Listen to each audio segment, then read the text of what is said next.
Bolivia, Colombia, Chile, Portugal, Corea, Togo, Bielorrusia y Rusia, con 2 grupos, son los países participantes este año en la 28ª edición de las Jornadas de Folclore, que comienzan el día 8 de agosto con la ceremonia inaugural en el Teatro Principal. Transporte durante o festival 30.000, luces son 22.400, publicidade 24.500, presentadores 6.431,66, decoración e montaxe 14.700, seguros 2.947 e gastos varios 15.000.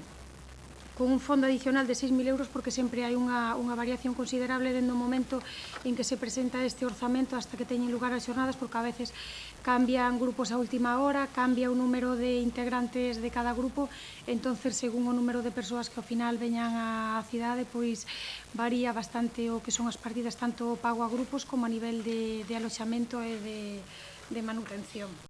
A lo largo de 9 días acudirán a las principales localidades de la provincia, con un festival en la Plaza Mayor de la ciudad que reunirá a todos los grupos el día 16.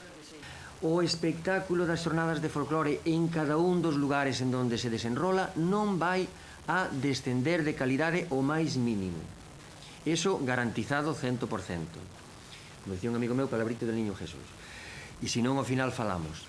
E entonces, dito isto e puntualizado isto, simplemente recordar de que este é un evento, é o evento, digamos, lúdico-cultural a donde asisten máis espectadores en todas as localidades en donde se leva desenrolando dende hai, como dixo o vicepresidente, o presidente neste caso, 28 anos, e eso é un reto para nós manter ese nivel de espectadores.